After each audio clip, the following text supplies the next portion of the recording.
ಅನ್ನಮಯ ಕೋಶ, ಪ್ರಾಣಮಯ ಅಂದ್ರೆ ಇದೊಂದು ವಾಯುಭೂತದಿಂದ, ಅದಕ್ಕಿಂತ ಒಳಗ ಸೂಕ್ಷ್ಮ ವಾಯುವಾದ ವಾಯುಭೂತದಿಂದ ಹುಟ್ಟಿಂತ ಇದು ಮನಸ್ಸ, ಇದು ಒಂದು ಕೋಶ. ಈ ಕೋಶಗಳು ಮತ್ತಲ್ಲಿ ವಾಯುಭೂತದಿಂದ 5 ಕೋಶಗಳು ಯಾವಂದ್ರೆ ಅಲ್ಲಿ ನಾವು ಕೇಳ್ಕೊಂಡು ಬಂದೇವಿ. ಅಲ್ಲಿ ಅತಿ ಸೂಕ್ಷ್ಮವಾಗಿ ಮತ್ತಲ್ಲಿ ಕಾರ್ಯ ಮಾಡ್ತದ ಸ್ಥೂಲ ಸೂಕ್ಷ್ಮ ಶರೀರ ಕಾರಣದೊಳಗ ಈ ವಾಯುಭೂತ ಅವು 5 ಅದಕ್ಕಿಂತ ಸೂಕ್ಷ್ಮ ಕಾರ್ಯ ಮಾಡ್ತಾವ ಅನ್ನುವಂಥದ್ದನ್ನ ಅಲ್ಲಿ ಕೇಳ್ಕೊಂಡು ಬಂದೇವೆ. ಅಲ್ಲಿ ಯಾವ್ಯಾವು ಅನ್ನುವಂಥದ್ದನ್ನ ಪ್ರಾಣಮಯ ಕೋಶ ಪ್ರಾಣದೊಳಗ ಅಲ್ಲಿ 5 ವಾಯುಗಳು, ಒಂದೇ ವಾಯು ಮತ್ತು 5 ನಮೂನಿ ಸೂಕ್ಷ್ಮವಾಗಿ ಕಾರ್ಯ ಮಾಡ್ತದದು. ಅಲ್ಲಿ ಸ್ಥೂಲದಾಗ ಚಲನ, ವಲನ, ಧಾವನ, ಆಕುಂಚನ, ಪ್ರಸಾರಣ ಅಂತೇಳಿ ಅಲ್ಲಿ ಸ್ಥೂಲ ಶರೀರ ಮಾಡಿದ್ರ, ಇಲ್ಲಿ ಸೂಕ್ಷ್ಮ ಶರೀರದೊಳಗ ಮತ್ತಿಷ್ಟದ ಏನ್ ಮಾಡ್ತದಂದ್ರ ಅದಕ್ಕಿಂತ ಸೂಕ್ಷ್ಮ 5 ರೀತಿ ಒಂದೇ ಗಾಳಿ ಮಾಡ್ತದ ಅನ್ನುವಂಥದ್ದನ್ನ ಅಲ್ಲಿ ಸಮಾನ, ವ್ಯಾನ, ಉದಾನ, ಅಪಾನ, ಪ್ರಾಣವಾಯು, ಒಂದೇ ವಾಯು ಅಷ್ಟು ಸೂಕ್ಷ್ಮವಾಗಿ ಈ ಅನ್ನಮಯ ಕೋಶದೊಳಗ ಕಾರ್ಯ ಮಾಡ್ತದ ಅನ್ನುವಂಥದ್ದನ್ನ ನಾವು ಕೇಳ್ಕೊಂಡು ಬಂದೇವೆ. ಈ ಪ್ರಾಣಮಯ ಕೋಶದಕ್ಕಿಂತ ಅದಕ್ಕಿಂತ ಸೂಕ್ಷ್ಮ ಮನೋಮಯ ಕೋಶ, ಇದೊಂದು ಮನಸ್ಸ, ಇವು ಅದು ಒಂದು ಅದಕ್ಕಿಂತ ಸೂಕ್ಷ್ಮವಾಗಿ ಕಾರ್ಯ ಮಾಡ್ತದ. ಒಬ್ರು ಪ್ರಾಣವೇ ಶ್ರೇಷ್ಠ, ಪ್ರಾಣವೇ ಇದ್ರೆ ನಾವು ಬದುಕೇವಿ, ಪ್ರಾಣವೇ ಶ್ರೇಷ್ಠ ಅಂತ ತಿಳ್ಕೊಂಡು ಪ್ರಾಣಕ್ಕೆ ಆತ್ಮ ಅನ್ನುವಂಥದ್ದನ್ನು ಕೂಡ ಎಷ್ಟೋ ಮಂದಿ ತಿಳಿದವರು ಕೂಡ ಚರ್ಚೆ ಮಾಡ್ತಾರ, ವಾದ ಮಾಡ್ತಾರ. ಪ್ರಾಣವಾದ್ರೆ ಮುಗಿತಲ್ರಿ, ಪ್ರಾಣವೇ ಶ್ರೇಷ್ಠ ಅನ್ನುವಂಥದ್ದನ್ನ ಅಲ್ಲಿ ಹೇಳಿದಾಗ ಅದು ಒಂದು 5 ಭೂತಗಳಿಗೂ ಶರೀರದೊಳಗೆ ಕೂಡಿ ಕಾರ್ಯ ಮಾಡ್ತಾವು. ಒಂದ್ ಯಾವುದೇ ಕಾರಣ ಬೇಕಾದ್ರೆ ಒಂದು ಕಾರ್ಯ ಬೇಕು. ಇಲ್ಲಿ 5 ಭೂತಗಳು ಕೂಡಿ ಇಲ್ಲಿ ಕಾರ್ಯ ಮಾಡಿದಾಗ ನಮ್ಗೆ ಎಲ್ಲರಿಗೂ ಪಂಚೀಕರಣ ಕೂಡ್ತದ. 5 ಭೂತಗಳ ಹೆಂಗ ಒಡೆದ್ ಹಾಕಿ ಅರ್ಧ ಭಾಗ ತಾವಿಟ್ಟುಕೊಂಡು ಅರ್ಧ ಭಾಗ 4 ಭಾಗ ಮಾಡಿ ಅವು ಹಂಚಿಕೊಂಡು ಅವು 5 ಭೂತಗಳು ಕಾರ್ಯ ಮಾಡೋದ್ರಿಂದ ಇದು ಶರೀರ ಕಾರ್ಯ ನಡೆದದ ಅನ್ನುವಂಥದ್ದು ನಮ್ಗೆಲ್ಲರಿಗೂ ಗುರ್ತದ. ಅದಕ್ಕಿಂತ ಸೂಕ್ಷ್ಮವಾದಂತ ಮನಸ್ಸು ಏನ್ ಮಾಡ್ತದ, ಈ ಸಂಕಲ್ಪ ವಿಕಲ್ಪಗಳನ್ನ ಮಾಡ್ತದ. ಮನಸ್ಸನೇ ಅಲ್ಲಿ ಏನಂತ ತಿಳ್ಕೊಂಡಾರ ಎಷ್ಟೋ ಮಂದಿ, ಎಲ್ಲಿ ಮತವಾದಿಗಳು ಮನಸ್ಸಿದ್ರೆ ನಾವ್ ವ್ಯವಹಾರ ಮಾಡ್ತೇವೆ, ಮನಸ್ಸಿರ್ಲಿಕ್ಕಂದ್ರೆ ಏನ್ ಹಾಕದ, ಜಡ ಹಾಕದ, ಮನಸ್ಸನೇ ಆತ್ಮ ಅನ್ನೋರು ಕೂಡ ನಾವು ಮತವಾದಿಗಳ ಬಗ್ಗೆ ಕೇಳ್ಕೊಂಡು ಬಂದೇವೆ. ಆ ಮನಸ್ಸನ್ನು ಕೂಡ ನಾನು ಆತ್ಮದ ಪರಿಚಯ ಕೊಡ್ಬೇಕಾಗಿದೆ. ಆತ್ಮದನ್ನ ಅಷ್ಟು ಸೂಕ್ಷ್ಮ ಕಾರ್ಯ ಮಾಡ್ತಾನಂದ್ರ ಈ ಮನಸ್ಸಿನ ಕಾರ್ಯವನ್ನು ನಾನು ಯಾರು ಆತ್ಮ ಎಷ್ಟು ಸೂಕ್ಷ್ಮ ಕಾರ್ಯ ಮಾಡ್ತೇನಂದ್ರ ಮನಸ್ಸಿನ ಸಂಕಲ್ಪ ವಿಕಲ್ಪಗಳನ್ನ ಮನಸ್ಸಿನ ಕಾರ್ಯದ ನನಗಿಲ್ಲ ಅನ್ನುವಂತ ತಿಳ್ಸಾಕೆ ಇಲ್ಲ. ಮನಸ್ಸನ್ನು ಕೂಡ ಏನಪ್ಪಾ ಅಂದ್ರ ಇದನ್ನ ನನಗ ಮನಸ್ಸು ಸರಿ ಇತ್ತು, ನನಗ್ ಮನಸ್ಸು ಯಾಕೋ ಸರಿ ಇಲ್ಲ, ಒಟ್ ನನಗ್ ಮನಸ್ಸನ್ನ 1 ತಿಂಗಳಾಯ್ತ್ರಿ ಮನಸ್ಸ ಸರಿ ಇಲ್ಲ ಅನ್ನುವಂಥದ್ದನ್ನ ಮನಸ್ಸನ್ನ ತಿಳಿದು ಹೇಳವ ಯಾರು ಅಂದ್ರ ಆತ್ಮ. ಈ ಮನಸ್ಸಿನಕ್ಕಿಂತ ಸೂಕ್ಷ್ಮ ಅದಾನ. ಅದಕ್ಕಿಂತ ಸೂಕ್ಷ್ಮ ಯಾವ್ದೈತಿ, ವಿಜ್ಞಾನಮಯ ಕೋಶ ಅಂದ್ರೆ ಬುದ್ಧಿ. ಬುದ್ಧಿ ಇಲ್ಲಿ ಏನ್ ಮಾಡ್ತಂದ್ರ ಅದಕ್ಕಿಂತ ಅದು ಬುದ್ಧಿ ನಿರ್ಣಯ ಮಾಡ್ತದ. ನೀ ಏನು ಸಂಕಲ್ಪ ವಿಕಲ್ಪ ಮಾಡ್ತಿ, ಸತ್ಸಂಗ ಕೇಳುಮ, ಇವತ್ತು ಬೆಳಗ್ಗೆ 5 ಗಂಟೆ ಕೇಳೋಣ, ಅದು ಏನ್ ನಿರ್ಣಯ ಮಾಡ್ತಂದ್ರ ಅದು ಹೇಳ್ತದ. ಅದು ಮನಸ್ಸಿನ ಏನಾಗ್ತದ, ಮನಸ್ಸಿನೊಳಗ ಅದು ಎಷ್ಟೇ ಸಂಕಲ್ಪ ಚಂತನ ಮಾಡ್ತಿರ್ತದ, ಆದ್ರೆ ಯಾವುದು ಬುದ್ಧಿ ನಿರ್ಣಯ ಮಾಡ್ತದ ಅದು ಕಾರ್ಯ ಮಾಡ್ತದ. ಅಂದ್ರ ಮನುಷ್ಯನಿಕ್ಕಿಂತ ಬುದ್ಧಿ ಸೂಕ್ಷ್ಮ ಅದ. ಒಂದಿಷ್ಟು ಮಂದಿ ಬುದ್ಧಿಗೆ ಆತ್ಮ ಅನ್ನುವಂಥದ್ದನ್ನು ನಾವು ಕೇಳ್ಕೊಂಡು ಬಂದೇವೆ. ಈಗ ಅದಕ್ಕಿಂತವಾದಂತ ಸೂಕ್ಷ್ಮ, ಆ ಬುದ್ಧಿಕ್ಕಿಂತ ಸೂಕ್ಷ್ಮ ಇನ್ನೊಂದು ವಿಜ್ಞಾನಮಯ ಕೋಶಕ್ಕಿಂತ ಇನ್ನೊಂದು ಸೂಕ್ಷ್ಮ ಆತ್ಮ ಆನಂದಮಯ ಕೋಶ. ಅದೊಂದು ಚೀಲ, ಅದ್ರೊಳಗ ಅಷ್ಟು ಸೂಕ್ಷ್ಮವಾಗಿ ಆತ್ಮ ಕಾರ್ಯ ಮಾಡ್ತಾನ. ಯಾರಿದರಿಂದ ದಾಟಿ ಅನ್ನದಿಂದ ಮಯ ಹುಟ್ಟಂತ ಅನ್ನಮಯ ಶರೀರ ನಾನಲ್ಲ, ಪ್ರಾಣಮಯ ಅಲ್ಲ, ಮನೋಮಯ ಅಲ್ಲ, ವಿಜ್ಞಾನಮಯ ಅಲ್ಲ, ನಾನು ಏನದೀನಿ ಆನಂದಮಯ ಕೋಶ. ಅದ್ರ ಒಳಗಿದ್ದು ಅಷ್ಟು ಸೂಕ್ಷ್ಮವಾಗಿ ಕಾರ್ಯ ಮಾಡ್ತೀನಿ ಅಂತೇಳಿ ಆನಂದಮಯ ಕೋಶ ಜ್ಞಾನ ನನಗಾಯ್ತು ಅಂದ್ರ ಆತ್ಮ ಅಷ್ಟು ಪರಿಪೂರ್ಣವಾಗಿ ಇಲ್ಲಿ ಕಾರ್ಯ ಮಾಡ್ತಾನ. ಇವು ಎಲ್ಲವೂ ಕೂಡ ಇವು ದೃಶ್ಯ ಆಗಿ ಅರಿಯುವಂತ ಅರುಸ್ವರೂಪ ನಾನು ಅನ್ನುವಂತ ಜ್ಞಾನ ಆಯ್ತು ಅಂದ್ರ ಇವು ಏನ್ ಆವರಣಗಳು ಹೇಳ್ಕೊತ ಬಂದಾರಲ್ಲ, ಶರೀರ, ಪ್ರಾಣ, ಮನ, ಬುದ್ಧಿ, ಮಾಯೆ, ಇವು ಏನ್ ಹೇಳ್ಕೊತ ಬಂದಾರಲ್ಲ, ಇವು ಕೂಡ ಅವಾಗ ಇವು ನಾಶ ಆಗ್ತಾವು. ಇವು ಆವರಣಗಳು ನನಗ್ ಸಂಬಂಧ ಇಲ್ಲ ಅನ್ನುವಂಥದ್ದನ್ನ ಜ್ಞಾನ ಆಗ್ತದ. ಅದನ್ನ ತಿಳ್ಸಾಕ ಇಲ್ಲಿ ಅವ್ರು ಏನ್ ಮಾಡ್ಯಾರ, ಇಲ್ಲಿ ವಿಜ್ಞಾನಮಯ ಕೋಶ ರೂಪವಾದ ಬುದ್ಧಿ ಆದರೂ ಭಾವ ರೂಪದಿಂದ ಗೋಚರವಾಗ್ತದ. ಇದನ್ನು ಕೂಡ ಬುದ್ಧಿನೂ ಕೂಡ ನನಗ ಬುದ್ಧಿ ಹೊಳಿಲಿಲ್ರಿ, ಅವಾಗ ಏನೇನೋ ಮಾತಾಡ್ಬಿಟ್ಟೆ, ನೀನೇ ಮಾಡ್ಬಿಟ್ಟೆ, ನಾ ತಪ್ಪು ಮಾಡ್ದೆ, ನನ್ ಬುದ್ಧಿ ಅವಾಗ ಸರಿ ಇದ್ದಿದ್ದಿಲ್ಲ ಅನ್ನುವಂಥದ್ದನ್ನು ಹೇಳ್ತೀನಿ. ನಾ ನಿರ್ಣಯ ಮಾಡಬಾರ್ದಿತ್ತು ನಾ ಹೇಳ್ತೀನಿ. ಒಂದು ಸ್ವಲ್ಪ ಅವ್ರಿಗೆ ಅನ್ಬಾರ್ದು ಅಂದ್ರಿ ಅದು ದೊಡ್ಡ ರದ್ದ ಅಂತ ಕೋರ್ಟಿ ಕಚೇರಿಗೆ ಹೋಯ್ತು. ಅವಾಗ ನನ್ ಬುದ್ಧಿಗೆ ಹೊಳಿಲಿಲ್ರಿ ಅಂತೀನಿ. ಬುದ್ಧಿಗೆ ಹೊಳಿದಿಲ್ಲ ಅಂತ ಹೇಳವ್ರು ಯಾರು? ನಾ ಬುದ್ಧಿ ನಾ ಸರಿಯದ ಅಂತ ಹೇಳವ್ರು ಯಾರು? ಈಗೆಲ್ಲಾ ತಿಳಿತ್ರಿ, ಈಗ ಅರ್ಥ ಆಯ್ತು. ಈಗ ಇನ್ಯಾಕ್ ತಪ್ಪು ಮಾಡ್ತೇನ್ರಿ ನಾ ಮಾಡಂಗಿಲ್ಲ ಅನ್ನುವಂಥದ್ದನ್ನ ಬುದ್ಧಿಯನ್ನ ಅರಿತು ಹೇಳವ್ರು ಯಾರು? ಅಂದ್ರ ಈ ಬುದ್ಧಿನೂ ಕೂಡ ಎಲ್ಲಿಂದ ನನ್ನಿಂದ ಅರಿಸುತ್ತದೆ, ಬುದ್ಧಿನೂ ನಾನಲ್ಲ ಅನ್ನುವಂಥದ್ದನ್ನ ತಿಳ್ಸಾಕ ಅಷ್ಟು ಸೂಕ್ಷ್ಮವಾಗಿ ನಾನು ಆತ್ಮ ಕಾರ್ಯ ಮಾಡ್ತೇನೆ ಅನ್ನುವಂಥದ್ದನ್ನ 5 ಕೋಶಗಳು ನಮ್ಗೆ ತಿಳಿಸ್ಕೋತ ಬಂದಾರ. ಇಲ್ಲಿ ಆ ನಂತರ 3 ಅವಸ್ಥೆಗಳನ್ನು ಕೂಡ ನಮ್ಗೆ ತಿಳಿಸ್ಕೋತ ಬಂದಾರ. ಜಾಗ್ರದ ಕಾರ್ಯಗಳು, ಸ್ವಪ್ನದ ಕಾರ್ಯಗಳು ಮತ್ತು ಸುಸುಪ್ತಿ ಕಾರ್ಯಗಳನ್ನು ಕೂಡ ಎಷ್ಟು ಸೂಕ್ಷ್ಮವಾಗಿ ನಾನು ಆತ್ಮ ಅದೀನಿ ಎನ್ನುವಂಥದ್ದ, ನಾನೇ ಅದೀನಿ ಎನ್ನುವಂಥದ್ದನ್ನ ಗಟ್ಟಿ ಮಾಡಕ ಇವು ಕೂಡ ಬೇರ್ಪಡಿಸಿ ಒಂದನ್ನು ಬಿಚ್ಚಗೋತ ಹೋಗಿ ಯಾವುದು ಬಿಚ್ಚಲಾಕ್ ಬರುದಿಲ್ಲ, ಅದೇ ನೀನು ಅನ್ನುವಂಥದ್ದನ್ನ ನಮಗ್ ಗಟ್ಟಿ ಮಾಡೋದರ. ಬಾಳಿ ಸಪ್ಪಿ ನಾವು ಸುಲಿತಿರ್ತೇವೆ, ಸುಲಿತಾ ಹೋಗ್ತೇವೆ. ಇನ್ನೊಂದು ಒಳಗೆ ಏನ್ ಬರ್ತದ, ಸುಲಿಲಾರ್ದ ಒಂದು ಗಂಡು ಬರ್ತಲ್ಲ, ಅದ ಏನ್ ನಾವು ಸುಲಿತ ಅನ್ನೋದು ಇಲ್ಲ. ಅದೇ ನೀನ್ ಇದ್ದೀಯಪ್ಪ ಅಂತ ಹಿಂಗ್ ಬಿಚ್ಚಗೋತ ಹೋದಾಗ ಇದು ಅನ್ನಮಯ ಅಲ್ಲ, ಪ್ರಾಣಮಯ ಅಲ್ಲ, ಮನೋಮಯ ಅಲ್ಲ, ವಿಜ್ಞಾನಮಯ ಕೋಶನೂ ನೀನಲ್ಲ. ಅದಕ್ಕಿಂತ ಸೂಕ್ಷ್ಮ ಆತ್ಮ ಆನಂದಮಯ ಕೋಶವನ್ನ ಅಷ್ಟು ಸೂಕ್ಷ್ಮವಾಗಿ ನಮಗ ಕಾರ್ಯವನ್ನ ಮಾಡ್ತಾನ ಅನ್ನುವಂಥದ್ದನ್ನ ಈ 5 ಕೋಶಗಳನ್ನು ನಿನಗಿಲ್ಲ, ನಿನಗೆ ಹೇಳ್ಬೇಕಾಗಿದವ್ರು. 5 ಕೋಶಗಳಿಗೂ ನೀನು ಹೊರತಾದ ಪ್ರತ್ಯೇಕ ಆತ್ಮ ನೀನದಿ ಅನ್ನುವಂಥದ್ದನ್ನ ತಿಳ್ಸಾಕ ಮೊದಲು ಅನ್ನಮಯ ಕೋಶ ಅಂತ ಹೇಳ್ಬೇಕು. ಯಾರಿಗೆ? ಶರೀರ ಅನ್ನೋರಿಗೆ. ಇದನ್ನ ಉಣಿಸ್ಬೇಕು, ತಿನ್ನಿಸ್ಬೇಕು, ಅದು ಇದು. ಮತ್ತ ಅವ್ರ ಗುರುಗಳೆಲ್ಲಾರ, ಅವ್ರ ಗುರುಗಳು ಏನ್ ಮಾಡ್ತಾರ ಅಂದ್ರ ನಾಸ್ತಿಕರು, ಇದೇ ಶ್ರೇಷ್ಠ, ಇದಕ್ಕೆ ಉಣಿಸುದು ತಿನ್ನಿಸುದು, ಇದೇ ಮಜಾ ಮಾಡಿ ಒಂದ್ ದಿವ್ಸ ಸತ್ತು ಹೋಗುದೇ ಮೋಕ್ಷ. ಅವರು ಕೂಡ ಮೋಕ್ಷ ಜ್ಞಾನವನ್ನು ಹೇಳ್ತಾರ. ಆದ್ರೆ ಎಲ್ಲವನ್ನ ವಿಚಾರ ನೋಡ್ಕೋತ ಹೋದಾಗ ಎಲ್ಲವನ್ನ ಅರೈದು ನೋಡಲು ಇಲ್ಲಿ ಅನಿಸಿದ ನೇಯ ಎಲ್ಲಿ ಅದಂದ್ರೆ ತನ್ನಲ್ಲಿ ತಾನೇ ಅದಾನ ಅನ್ನುವಂಥದ್ದನ್ನು ಕೂಡ ನಾವು ಕೇಳ್ಕೊಂಡು ಬಂದೇವಿ. ಇಲ್ಲಿ 5 ಕೋಶಗಳಿಗಿಂತ ಒಳಗೆ ಸೂಕ್ಷ್ಮವಾದ ಕಾರಣವಾದಂತ ಕಾರಣ ಶರೀರ ಆನಂದಮಯ ಕೋಶವನ್ನ ಇಲ್ಲಿ 5 ಅರಿಯವನು ನಾನು ಅನ್ನುವಂಥದ್ದನ್ನ ನಮ್ಮ ಅನುಭವಕ್ಕೆ ತರ್ಸಾಕ ಇವು 5 ಕೋಶಗಳನ್ನ ಹೇಳ್ಕೊತ ಬಂದಾರ. ವಿಜ್ಞಾನಮಯ ಕೋಶ ರೂಪವಾದ ಬುದ್ಧಿ ಆದರೂ ಭಾವ ರೂಪದಿಂದ ಗೋಚರವಾಗ್ತದ.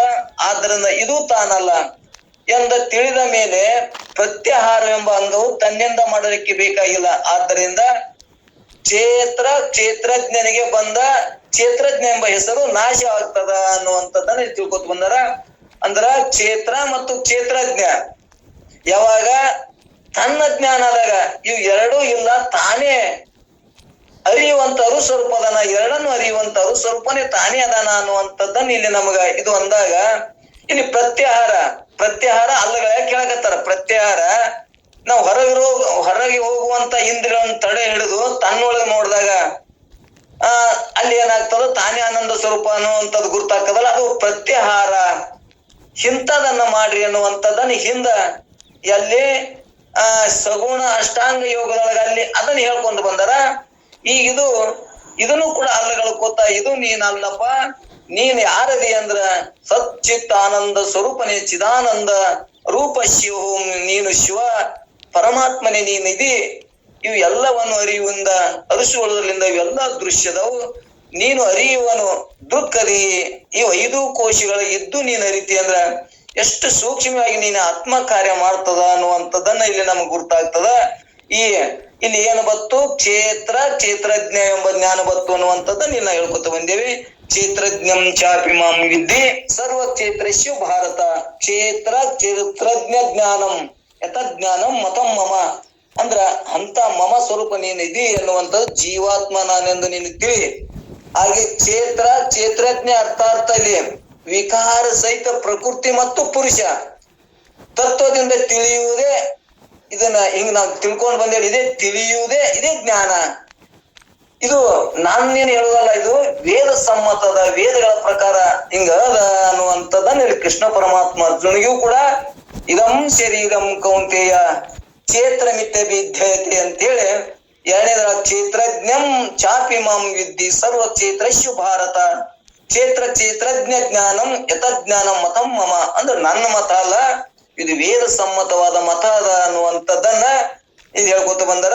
ಕ್ಷೇತ್ರಜ್ಞ ಮತ್ತು ಜೀವಾತ್ಮ ಮತ್ತು ಇಲ್ಲಿ ಕ್ಷೇತ್ರಜ್ಞ ಅಂದ್ರೆ ಆತ್ಮ, ಈ ಎರಡು ವಿಕಾರ ಸಹಿತ ಅಂದ್ರೆ ಪ್ರಕೃತಿ ಮತ್ತು ಪುರುಷನಿಂದ ತತ್ವದಿಂದ ಯಾರು ತಿಳಿತಾರ, ಈ ಪ್ರಕೃತಿ ಮತ್ತು ಈ ಪುರುಷ ಯಾರು, ಈ ಪ್ರಕೃತಿ ಕಾರ್ಯ ನಡಬೇಕಾದ್ರ ಇದಕ್ಕೊಬ್ಬ ಪುರುಷ ಬೇಕಲ್ಲ ಅನ್ನುವಂಥದ್ದನ್ನ, ಈ ಪ್ರಕೃತಿ ಒಳಗಿರುವಂತ ಸತ್ವಗುಣ, ರಜಗುಣ, ತಮೋ ಗುಣಗಳಿರುವಂತ ಗುಣಗಳನ್ನ, ಆ ಮೂರು ಗುಣಗಳನ್ನ ಅರಿಯುವಂತ ಪುರುಷ ಯಾರು ಅಂದ್ರ ತಾನು ಆತ್ಮನೇ ಅದೀನಿ ಅನ್ನುವಂಥದ್ದನ್ನ ನಮಗ ಸಂಶಯಗಳನ್ನ ತೆಗಿತಾರ. ನಾ ಹೆಂಗ ಆತ್ಮ ಹಾಕೇನಿ, ನಾ ಹೆಂಗ್ ದೇವ್ರ ಹಾಕೇನಿ, ಇವ್ರು ಏನ್ ಹೇಳ್ಕೊತ ಬರ್ತಾರ, ಇದು ಹೆಂಗ ನಾನ್ ಸತ್ಯ ಅಂತ ನಮ್ಗೆ ಸಂಶಯ ಅದ. ಈ ಸಂಶಯಗಳನ್ನು ಕಳಿಲಾಕ ಇಷ್ಟು ಒಳ್ಳೆ ಒಂದೊಂದು ವೇದಗಳ ಸಮ್ಮತವಾದ ಶ್ಲೋಕಗಳನ್ನ ಮತ್ತು ಲಕ್ಷಣಗಳ ಮುಖಾಂತರ ತಿಳಿಯೋದಕ್ಕಾಗಲಿ ಮತ್ತು ಹಿಂಗ ಅನುಭವ ಪ್ರಕಾರ ನಮ್ಗೆ ಸಂಶಯ ಬರ್ತಾವು. ಆ ಸಂಶಯಗಳನ್ನ ಕಳೆಯುವುದಕ್ಕಾಗಿ ನೋಡಿ ವಿಚಾರ ಮಾಡುವ ಅರ್ಜುನ ಕ್ಷೇತ್ರಜ್ಞ ಜ್ಞಾನವನ್ನು ಇಲ್ಲಿ ನಮ್ಗೆ ಹೇಳ್ಕೊತ ಬಂದಾರ. ಇಲ್ಲಿ ಮುಂದ ಇವು 5 ಕೋಶಗಳ ನಂತರ ನಾವು ಪಂಚೀಕರಣದೊಳಗೆ ಕೇಳ್ಕೊತ ಬಂದೇವಿ. ಇದು ಯಾವ ಕಾರ್ಯ ಅಂದ್ರೆ ಬುದ್ಧಿ ಕಾರ್ಯ. ಬುದ್ಧಿನೂ ನಾನು ಅರಿಯುವುದರಿಂದ ಬುದ್ಧಿನೂ ಆತ್ಮ ಅಲ್ಲ, ಈ ಬುದ್ಧಿನ ಅರುಮರುಗಳಿಂದ ಕೂಡಿದ ನೀನು ಇವು ಅರಿಯುವಂತ ಅರುಸ್ವರೂಪ ಆತ್ಮ ನೀನದಿ ಅನ್ನುವಂಥದ್ದನ್ನ ಇಲ್ಲಿನ ಈ ನುಡಿಯೊಳಗೆ ತಿಳಿಸ್ಕೋತ ಬಂದಾರ. 4ನೇ ನುಡಿಯೊಳಗ ವಿಜ್ಞಾನಮಯ ಕೋಶ ರೂಪವಾದ ಬುದ್ಧಿ ಆದರೂ ಭಾವ ರೂಪದಿಂದ ಗೋಚರ ಆಗ್ತದ, ಆದ್ರಿಂದ ಇದು ತಾನಲ್ಲ ಎಂದು ತಿಳಿದ ಮೇಲೆ ಪ್ರತ್ಯಾಹಾರ ಎಂಬ ಅಂಗವು ತನ್ನಿಂದ ಮಾಡಲಿಕ್ಕೆ ಬೇಕಾಗಿಲ್ಲ. ಅಲ್ಲಿ ಮಾಡ ಅಂತ ಹೇಳಿದ್ರು, ಹೊರಗೋಗುವ ವೃತ್ತಿಯನ್ನ ನಿಂದಿಸಿ ಅಂತರ್ಮುಖ ಮಾಡು, ಇದೇ ಪ್ರತ್ಯಾಹಾರ ಅಂತ ಅಲ್ಲಿ ಹೇಳ್ಕೊತ ಬಂದ್ರು. ಇಲ್ಲಿ ಏನ್ ಹೇಳಿದ್ರು, ಇವು ಎಲ್ಲವೂ ನಿನಗಿಲ್ಲ, ಆದ್ದರಿಂದ ನೀನೇನದಿ ಕ್ಷೇತ್ರಜ್ಞ ಪುರುಷನಿಗೆ ಬಂದ ಕ್ಷೇತ್ರಜ್ಞ ಎಂಬ ಹೆಸರು ಇಲ್ಲಿ ನಾಶ ಆಗ್ತದ. ಅಂದ್ರೆ ಕ್ಷೇತ್ರಜ್ಞ ಏನದಾನಲ್ಲ ಇದು ಕೂಡ ಅಲ್ಲಿ ನಾಶ ಆಗ್ತದ ಅನ್ನುವಂತ ತಾನೇ ಕ್ಷೇತ್ರ ಅದಾನ. ಇನ್ನೊಂದಿದ್ರೆ ದ್ವೈತಾಪತ್ತಿ ಬರ್ತದೆ, ಎರಡಿಲ್ಲ, ತಾನೇ ಕ್ಷೇತ್ರಜ್ಞ ಅದಾನ, ತಾನೇ ಆತ್ಮ ಸ್ವರೂಪನೇ ಅದಾನ ಅನ್ನುವಂಥದ್ದನ್ನ ಕ್ಷೇತ್ರಜ್ಞ ಜ್ಞಾನ ಬಿಡಿಸಿ ಹೇಳಿ ಆ ಕ್ಷೇತ್ರನೇ ಬ್ಯಾರೆ ಕ್ಷೇತ್ರಜ್ಞನೇ ಬ್ಯಾರೆ ಅನ್ನುವಂಥದ್ದನ್ನ ಇಲ್ಲಿ ಭಗವದ್ಗೀತೆಯಿಂದ ನಮಗ್ ಮತ್ತಿಷ್ಟು ಸ್ಪಷ್ಟತೆ ಆಗ್ತದ. ಇನ್ನ 5ನೇ ನುಡಿ ಒಳಗೆ ಏನ್ ಹೇಳ್ತಾರ, ಅಹಂಕಾರ ಜಡವಾಗಿರೋದ್ರಿಂದ ಆತ್ಮ ತಾನು ಸ್ವಯಂ ಪ್ರಕಾಶ ರೂಪ ಆಗ್ಯಾನ. ಇದು ಏನ್ ಹೇಳಿದ್ರಪ್ಪ ಅಂದ್ರೆ ಇಲ್ಲಿ ಈ ಅಹಂಕಾರ ನಾನು ಅನ್ನೋದು ಕೂಡ ಇಲ್ಲಿ ಜಡ ಆಗ್ಯದ. ಇದನ್ನ ಅಹಂಕಾರವನ್ನ ಬೆಳಗುವುದು ಯಾವುದು, ಆತ್ಮ ನಾನು ಸ್ವಯಂ ಪ್ರಕಾಶ ಇದೀನಿ ಅನ್ನುವಂಥದ್ದನ್ನ 5ನೇ ನುಡಿ ಒಳಗೆ ಹೇಳ್ಕೊತ ಹೋಗ್ತಾರ.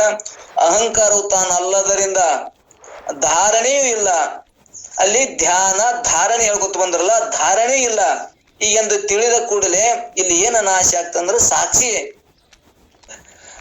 ಲಯ ಆಗ್ತದ, ಅಲ್ಲಿ ಲಯವಾಗ್ತದ ಅಂತ ತಿಳಿಸೋರದಾರ.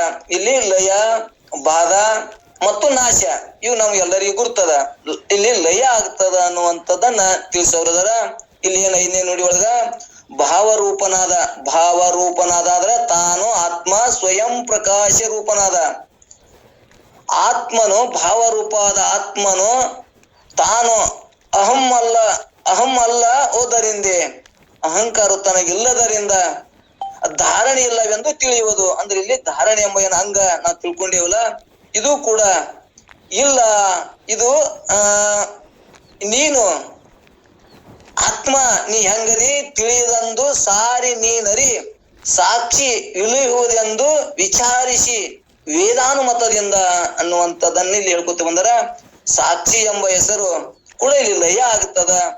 ತಾನು ಅರಿಯ ಮುಂದ ಸಾಕ್ಷಿ ಅಂತೇಳಿ ನಮಗ ಹೇಳ್ಕೋತ ಬಂದರೆ ಎಲ್ಲವನ್ನು 5 ಕೋಶಗಳನ್ನ ಅರಿಯ ಮುಂದ ನಾನು ಆತ್ಮ ಹೆಂಗದೀನಿ ಸಾಕ್ಷಿಯಾಗಿ ಅರಿತೀನಿ. ಈ ಸಾಕ್ಷಿನೂ ಕೂಡ ಸಾಕ್ಷಿ ಒಬ್ಬ ಆತ್ಮ ಒಬ್ಬ ಬೇರೆ ಇಲ್ಲ, ತಾನೇ ಆತ್ಮನೇ ಸಾಕ್ಷಿ ಸ್ವರೂಪವಾಗಿ ಕಾರ್ಯ ಮಾಡ್ತಾನ. ಒಂದೇ ಗಾಳಿಯಲ್ಲಿ 5 ಪ್ರಕಾರ ಕಾರ್ಯ ಮಾಡ ಮುಂದೆ ಒಂದೊಂದು ಹೆಸರು ಬತ್ತು. ಸಮಾನ, ವ್ಯಾನ, ಉದಾನ, ಅಪಾನ, ಪ್ರಾಣ ಅಂತ ನಮ್ಗ ಪಂಚಮಹಾಭೂತಗಳಿಗೆ ಕಾರ್ಯ ಕೇಳ ಮುಂದ ವಾಯುಭೂತದಿಂದ ಆದಂತ ಎಲ್ಲರಿಗೂ ಕೇಳ್ಕೊಂಡ್ ಬಂದೇವಿ. ಒಂದೇ ಗಾಳಿ ಸಮಾನ ವಾಯುವಾಗಿ, ಪ್ರಾಣವಾಯುವಾಗಿ, ಅಪಾನ ವಾಯುವಾಗಿ, ಉದಾನ ವಾಯುವಾಗಿ ಹೆಂಗ ಕಾರ್ಯ ಮಾಡ್ತದ, ಇಲ್ಲಿ ನಾನು ಆತ್ಮನ ಒಬ್ಬನೇ ಇವು ಎಲ್ಲವನ್ನ ಅರಿಯುವುದರಿಂದ ಅದು ಸ್ವರೂಪನೇ ನಾನಿರುವುದರಿಂದ ಇಲ್ಲಿ ಏನು ಬತ್ತು, ನನಗಿಲ್ಲಿ ಸಾಕ್ಷಿ ಅಂತ ಹೆಸರು ಬತ್ತು. ಈ ಸಾಕ್ಷಿನೂ ಕೂಡ ತಾನಲ್ಲ, ತಾನೇ ಅದಾನ ಅನ್ನುವಂಥದ್ದನ್ನ ಸಾಕ್ಷಿ ಒಂದು ತಾನೊಂದಿಲ್ಲ, ತಾನೇ ಅದಾನ ಅನ್ನುವಂಥದ್ದನ್ನ ಈ ನುಡಿ ಒಳಗೆ ನಮಗ್ ಗಟ್ಟಿ ಮಾಡ್ಕೊತ ಹೋಗ್ತಾರ. ಅಂದ್ರ ಈ ಅಹಂಕಾರದಿಂದ ಕೂಡಿದಂತ ಈ ಶರೀರ ನಾನು ಅಂತೀನಲ್ಲ, ಈ ಜಡವಾದಂತ ಶರೀರ ಹೆಂಗ ನೀನ್ ಆಗ್ತಿ, ನೀ ಎಲ್ಲವನ್ನ ಅರಿತಿ ಅಂದಾಗ ಅರಿಸುವವನೇ ಬ್ಯಾರೆ, ಅರಿ ವಸ್ತುನೇ ಬ್ಯಾರೆ ಅನ್ನುವಂಥದ್ದನ್ನ ಇಲ್ಲಿ ಈ ನುಡಿ ಒಳಗೆ ಗಟ್ಟಿ ಮಾಡ್ಕೊತ ಹೋಗ್ತಾರ. ಇಲ್ಲಿ ಅಹಂಕಾರವು ಜಡವಾಗಿರುವುದು, ಆತ್ಮನದು ತಾನ ಹೆಂಗದನ ಸ್ವಯಂ ಪ್ರಕಾಶ ರೂಪನಾಗ್ಯದ. ಆದ್ರಿಂದ ಅಹಂಕಾರವು ತಾನಲ್ಲ. ಈ ಕಾರಣದಿಂದ ಧಾರಣೆಯೂ ತನಗಿಲ್ಲ. ಆದ್ದರಿಂದ ಆತ್ಮ ಸಾಕ್ಷಿ ಎಂಬ ಹೆಸರು ಲಯವಾಗುವುದೆಂದು ತಿಳಿ ಇಲ್ಲಿ ಸಾಕ್ಷಿ ಅಂದಾಗ ಆತ್ಮನೊಳಗೆ ಏನಕ್ಕದ ಈ ಸಾಕ್ಷಿ ಲಯ ಆಗ್ತದ. ಹೀಗೆ ನಾನು ಹೇಳುವುದು ನಮ್ಮ ಮತ ಅಲ್ಲ, ಇದು ನಾನೇ ಹೇಳ್ತೀನಲ್ಲ, ಇದಕ್ಕಿಂತ ವೇದ ಸಮ್ಮತ ಆಗ್ಯದ ಅನ್ನುವಂಥದ್ದನ್ನ ನಾವು ಇಲ್ಲಿ ತಿಳ್ಕೊಂಡು ಬಂದೀವಿ. ಇಲ್ಲಿ ಸಾಕ್ಷಿ ಎಂಬುದಂತರ ನಾವು ಸಾಕಷ್ಟು ಸಲ ಕೇಳ್ಕೊತ ಬಂದೇವಿ. ಸಾಕ್ಷಿ ಅದಕ್ಕಂತಾರ ಏನಂತಾರ ಅಂತ ನಮ್ಗೆಲ್ಲರಿಗೂ ಗುರ್ತದ. ಆದ್ರೆ ಇಲ್ಲಿ ಸಾಕ್ಷಿ ಕೂಡ ಹೆಂಗ ಕಾರ್ಯ ಮಾಡ್ತದ ಅನ್ನುವಂಥದ್ದನ್ನ ಸ್ವಲ್ಪ ನಾವು ಸಾಕ್ಷಿ ಲಕ್ಷಣಗಳಂತ ತಿಳ್ಕೊಂಡಿವಿ ಅಂದ್ರೆ ಮತ್ತಿಷ್ಟು ನಮ್ಗ ಅನುಭವಕ್ಕೆ ಬರ್ತದ. ಹೆಂಗಂದ್ರ ಸಾಕ್ಷಿ ಹೆಂಗದ, ನಾ ಆತ್ಮ ಹೆಂಗ್ ಸಾಕ್ಷಿ ಅದೀನಿ ಅನ್ನುವಂಥದ್ದನ್ನ ಒಂದ್ ಸ್ವಲ್ಪ ಲಕ್ಷಣ ಮುಖಾಂತರ ಕೇಳ್ಕೊಂಡು ಬಂದೇವಿ. ಇವ್ ಅಂತಃಕರಣಗಳು ನಾವ್ ಹೇಳ್ಕೊತ ಬಂದೇವಿ. ಇಲ್ಲಿ ಸ್ಥೂಲ ಪಂಚೀಕರಣ ಮತ್ತು ಸೂಕ್ಷ್ಮ ಪಂಚೀಕರಣ ಅಲ್ಲಿ ಹೋಗೋ ಹಿಂದ್ಕ ಅಲ್ಲಿ ಸೂಕ್ಷ್ಮ ಪಂಚೀಕರಣ ಹೇಳೋ ಮುಂದೆ ಏನ್ ಹೇಳಿದ್ರ ಸಾಕ್ಷಿ ಅಂದ್ರ ಇವು ಅಂತಃಕರಣಗಳು ಎಲ್ಲಿ ಬಿದ್ದದ, ಅಂತಃಕರಣದೊಳಗ ಆತ್ಮನಿಗೂ ಮತ್ತ ಈ ಅಂತಃಕರಣಗಳಿಗೆ ಹೆಂಗ್ ಸಂಬಂಧ ಅದ. ಇವು ಅಂತಃಕರಣಗಳು ಸೂಕ್ಷ್ಮ ಶರೀರದಲ್ಲಿ ಅಂದ್ರ ವಾಸನಾಮಯವಾಗಿ ಇವು ಅಂತಃಕರಣಗಳು ಇಲ್ಲಿ ಇರ್ತಾವ.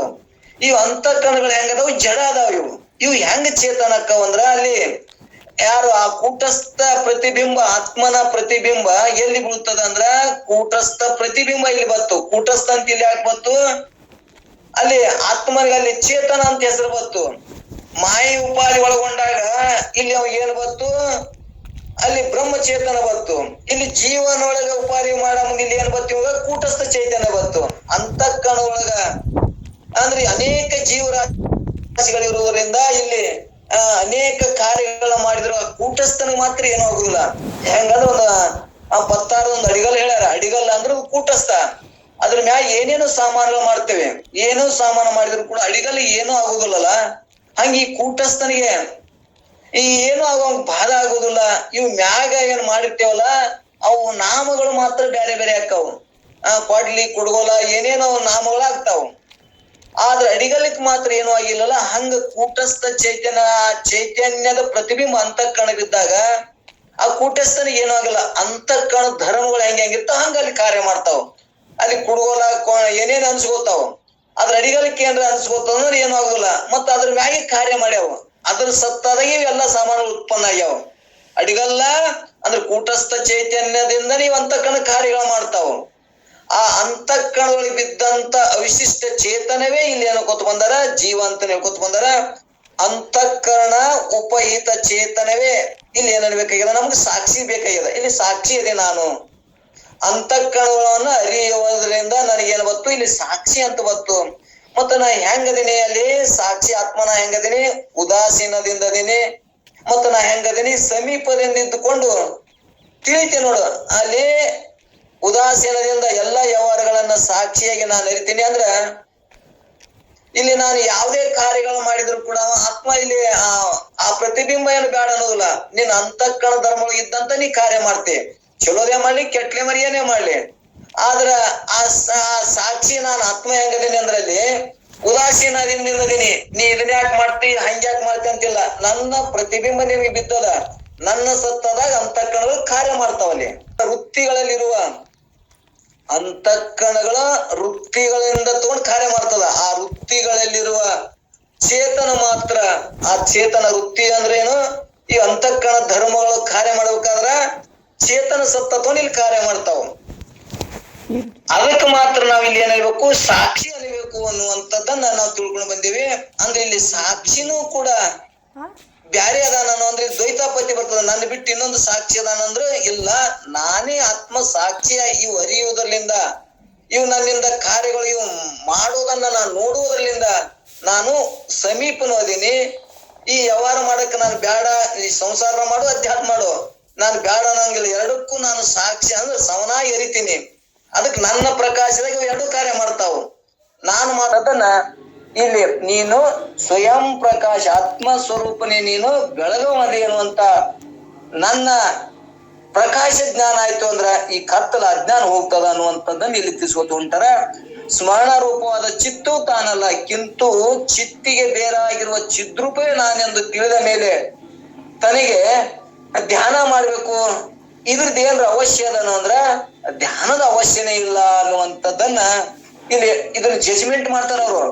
ಇಲ್ಲಿ ಮೊದಲು ನಮಗೆ ಮಾಡು ಇದು ಶ್ರೇಷ್ಠ ಅದ, ಇದ್ರಲಿಂದ ನೀನು ಮೋಕ್ಷಕ್ಕಂತ ಅಲ್ಲಿ ಹೇಳಿದ್ರು. ಇಲ್ಲಿ ಏನಂತಾರ, ನೀ ಹಿಂಗ ತಿಳಿದ ಮೇಲೆ ನಿನಗ್ ಜ್ಞಾನದ ಅವಶ್ಯದನು, ಧ್ಯಾನ ಧಾರಣ ಸಮಾಧಿದ ನಿನಗ ಅವಶ್ಯದನ ಅಂದ್ರ ಇಲ್ಲ ಅನ್ನುವಂಥದ್ದನ್ನ ಇಲ್ಲಿ ನಮಗ ವೇದಾಂತ ಅಂದ್ರೆ ವೇದ ಅಂದ್ರೆ ಕೊನೆಯ ಹಂತದ ಮಾತಿದು. ಎಲ್ಲವೂ ಕೂಡ ಏನಾಗ್ತಾವು, ಮೊದಲು ಹೇಳ್ಕೊತ ಬಂದಾರ ಧ್ಯಾನನೇ ಅಲ್ಲಿ ಹಿಂಗ ಜ್ಞಾನ ನಿನಗಾಯ್ತು ಅಂದ್ರೆ ಮೋಕ್ಷ ಅಂತ ಅಲ್ಲಿ ಹೇಳ್ಕೊತ ಬಂದಾರ. ಆ ಇಲ್ಲಿ ಆ ಮೋಕ್ಷ ಅನ್ನೋದು ಕೂಡ ಅಲ್ಲಿ ಏನ್ ಮಾಡ್ತಾರ, ಅಲ್ಲಿ ಹೇಳಿತಾರ. ಅಂದ್ರೆ ಧ್ಯಾನನೂ ಕೂಡ ನಿನಗಿಲ್ಲ, ನೀನ್ ಆತ್ಮನೇ ನೀನ್ ಅದೀನಿ ಅಂದಾಗ ನಿನಗೆ ಯಾವ ಧ್ಯಾನ ಧಾರಣ ನಿನಗೆ ಯಾವ ಹೇಳಾಕ್ ಬರ್ತದ, ಹೇಳಾಕ್ ಬರುದಿಲ್ಲ ಅನ್ನುವಂಥದ್ದನ್ನ ಇಲ್ಲಿ ಮತ್ತಿಷ್ಟು ಜಜ್ಮೆಂಟ್ ಮಾಡ್ತಾರ.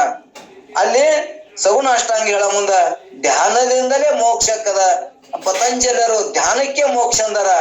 ಅದ್ರ ದಾಟಿ ವೇದಾಂತಿಗಳು ಇಲ್ಲಿ ಏನ್ ಹೇಳ್ತಾರ, ಜ್ಞಾನವೇ ನೀನು ಶ್ರೇಷ್ಠವಾದ, ನೀನ್ ಜ್ಞಾನ ಆಯ್ತು ಅಂದ್ರೆ ನಿನ್ನ ಪರಿಚಯ ಆಯ್ತು ಅಂದ್ರ ಅದೇ ಮೋಕ್ಷ ಅನ್ನುವಂಥದ್ದನ್ನ ಯಾವಾಗ ಜ್ಞಾನ ಆಯ್ತು ಅಂದ್ರೆ ದೇಹಾದಿ ಬುದ್ಧಿ ಬಿದ್ದು ಹೋಗ್ತಾನ ಲಯವಂತದ ಅನ್ನುವಂಥದ್ದನ್ನ ಇಲ್ಲಿ ನಮಗೆ ಜಜ್ಮೆಂಟ್ ಮಾಡ್ತಾರ. ಇಲ್ಲೊಂದ್ ಸ್ವಲ್ಪ ನಾವು ಲಕ್ಷ ಕೊಟ್ಟಿವಿ ಮತ್ತಿಷ್ಟು ಅರ್ಥ ಆಗ್ತದ.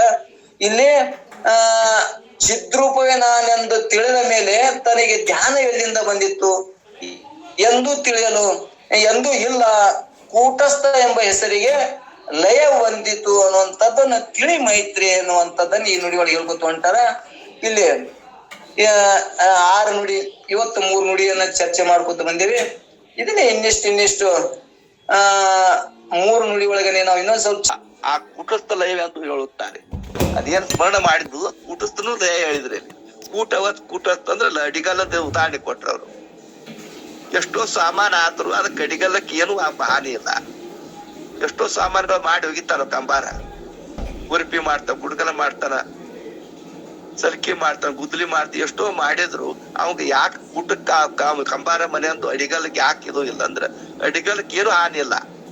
ಹಾಗೆ ಕೂಟಸ್ಥಯ ಎಲ್ಲಾನು ಅವನಿಂದ ಕೆಲಸ ನಡೀತದ. ಅವ್ನು ಸತ್ತ ಪಡ್ಕೊಂಡು ಅವಾಗೇನು ಆತ್ಮಗೆ ಏನು ಲೇಪನ ಇಲ್ಲ ಅಂತ ಹೇಳ್ಕೊತ ಇನ್ನು ಸ್ಮರಣ ಉಂಟು ಮಾಡುವಂತ ನಲ್ಲ ಅಂತ ಮೇಲೆ ಧ್ಯಾನವು ಇಲ್ಲ ಅಂದರೆ ಕೂಟಸ್ಥ ಲಯ ಎಂದು ಇಲ್ಲಿ ಹೇಳುತ್ತಾರೆ.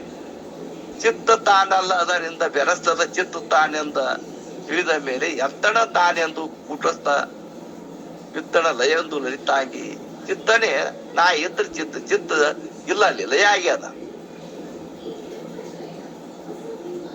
ಸ್ಮರಣ ರೂಪ ಚಿತ್ತು ತಾನಲ್ಲಕ್ಕಿಂತ ಚಿತ್ತಿಗೆ ಬೇರೆಯಾಗಿ ಸಾಕ್ಷಿ ಸದ್ರೂಪನ ಅದೀನಿ. ಚಿತ್ತಿಗೆ ಯಾವ ಮನ ಬುದ್ಧಿ ಚಿತ್ತ ಅಹಂಕಾರಿಗೆ ಯಾರು ಸತ್ತ ಪಡ್ಕೊಂಡು ಮಾಡ್ತಿರೋದು ಇದು ಇಲ್ಲ. ಅವಕ್ಕ ಆತ್ಮನ ಸತ್ತ ಪಟ್ಟು ಯಾವ ಮನ ಬುದ್ಧಿ ಚಿತ್ತ ಅಹಂಕಾರ ಜ್ಞಾತರು ಆತ್ಮನ ಸತ್ತ ತಗೊಂಡು ಎಲ್ಲಾ ಕೆಲ್ಸ ಹೋಗುದು ಬರುದು ಎಲ್ಲಾ ಸ್ಮರಣ ಇಟ್ಕೊಳ್ಳೋದು. ಅಹಂಕಾರ ನಾನೇ ಮಮಕಾರ ನಂದು ನಾನು ಇವೆಲ್ಲ ಮಾಡೋದು ಯಾವುದು ಅಹಂಕಾರ ಧರ್ಮ ಚಿತ್ತಿನ ಧರ್ಮ ಇವೆಲ್ಲ ಏನು ಯಾವ ಎಲ್ಲಾನು ಲಯ ಹಾಕವ. ಆ ಸಮುದ್ರ ಗೊಂಬಿ ಹೋಗಿ ಆ ಉಪ್ಪಿನ ಗೊಂಬಿ ಸಮುದ್ರ ನೋಡ್ದಾಗ ಹೋಗಿ ಅದು ಎಲ್ಲಾ ಲಯ ಹಂಗೆ ಆಯ್ತು, ಅದ್ರ ಕೂಡ ಕೊಡ್ತು.